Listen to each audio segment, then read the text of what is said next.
Hi friends, അപ്പോൾ എല്ലാവരും നല്ല ഹാപ്പി ആയിട്ടിരിക്കുന്നു എന്ന് വിശ്വസിക്കുന്നു. അപ്പോൾ നമ്മൾക്ക് ഇന്നത്തെ റെസിപ്പിയിലേക്ക് പോവാം.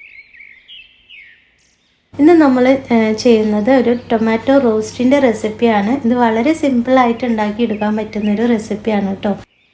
മാത്രമല്ല ഇതുണ്ടെങ്കിൽ നമുക്ക് രാവിലത്തെ ഭക്ഷണത്തിൻ്റെ കൂടെയും അതുപോലെ ഉച്ചക്കലത്തെ ചോറിൻ്റെ കൂടെയും വൈകിട്ട് ചപ്പാത്തി, നാണ്, പൊറോട്ട ഇതിന് വേണമെങ്കിലും നമുക്കിത് സ്യൂട്ടബിളാണ്. അപ്പോൾ എല്ലാവരും ഇത് ട്രൈ ചെയ്ത് നോക്കുക. ഇത് ഉണ്ടാക്കാനായിട്ട് നമ്മൾ എടുക്കുന്നത് തക്കാളി തന്നെയാണ് മെയിനായിട്ട്. ടൊമാറ്റോ റോസ്റ്റ് അല്ലേ, അപ്പോൾ നല്ല പഴുത്ത ഒരു 3 വലിയ തക്കാളിയാണ് നമ്മൾ എടുക്കുന്നത് കേട്ടോ ഈ ഒരു ടൊമാറ്റോ കറിക്ക് വേണ്ടിയിട്ട്. ബാക്കി എന്തൊക്കെ ഇൻഗ്രീഡിയൻസ് ആണെന്നുള്ളത് നമ്മൾ ഉണ്ടാക്കുന്ന സമയത്ത് പറയുന്നതാണ്. അധികം ഇൻഗ്രീഡിയൻസ് ഒന്നും ഇല്ല കേട്ടോ, വളരെ സിമ്പിളാണ് ഉണ്ടാക്കിയെടുക്കാനായിട്ട്. നല്ല പഴുത്ത തക്കാളി വേണമെന്ന് മാത്രമേ ഉള്ളൂ, എങ്കിൽ മാത്രമേ ആ ഒരു കളറും ഒക്കെ കിട്ടുള്ളൂ.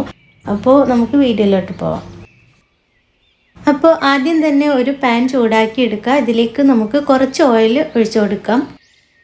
ഓയിലൊന്ന് നന്നായി ചൂടായി വരുന്ന സമയത്ത് നമ്മളൊരു 3 വലിയ ഉള്ളി തിന്നായിട്ട് സ്ലൈസ് ചെയ്തെടുത്തതും 2 പച്ചമുളക് സ്ലൈസ് ചെയ്തതും 1 ടീസ്പൂണ് ഇഞ്ചി വെളുത്തുള്ളി ക്രഷ് ചെയ്തതും കൂടെ ഒന്ന് ചതച്ചെടുത്തതും കൂടെ ചേർത്തിട്ട് ഒരല്പം ഉപ്പ് കൂടെ ചേർത്ത് ഇതൊന്ന് വഴറ്റിയെടുക്കുകയാണ് ആദ്യം ചെയ്യുന്നത് കേട്ടോ.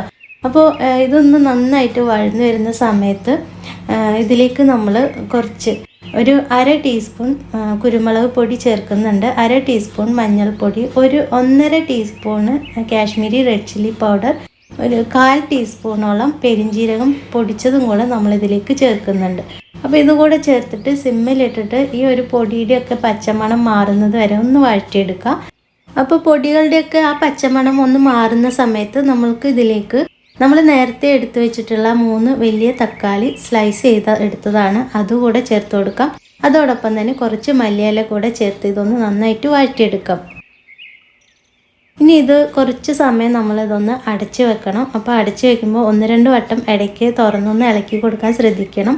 അപ്പോൾ നന്നായിട്ടൊന്ന് എണ്ണയെല്ലാം തെളിഞ്ഞു വരുന്നത് വരെ നമ്മൾ ഇതൊന്ന് കുക്ക് ചെയ്തെടുക്കണം. ഇപ്പോൾ നമ്മുടെ ടൊമാറ്റോ റോസ്റ്റ് ഇവിടെ റെഡി ആയിട്ടുണ്ട്. പറഞ്ഞതുപോലെ തന്നെ വളരെ സിമ്പിളായിട്ട് ഉണ്ടാക്കിയെടുക്കാൻ പറ്റുന്നൊരു കറിയാണ്.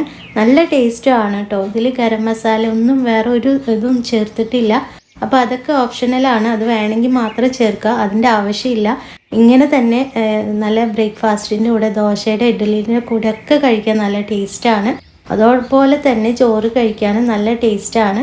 പിന്നെ ചപ്പാത്തിക്ക് ഇത് ബെസ്റ്റ് കോമ്പിനേഷനാണ്. അപ്പോൾ എല്ലാവരും ഇതൊന്ന് ട്രൈ ചെയ്ത് നോക്കുക. നമ്മുടെ ഇന്നത്തെ കുഞ്ഞു വീഡിയോ ഇഷ്ടമായിട്ടുണ്ടെങ്കിൽ ഒന്ന് ലൈക്ക് ചെയ്യാനും ഷെയർ ചെയ്യാനും മറക്കരുത്.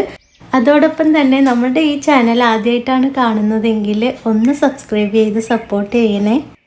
അപ്പോൾ എല്ലാവരും നല്ല ഹാപ്പി ആയിട്ടും ഹെൽത്തി ആയിട്ടിരിക്കുക. നമുക്ക് മറ്റൊരു വീഡിയോ ആയിട്ട് വീണ്ടും വരാം. താങ്ക്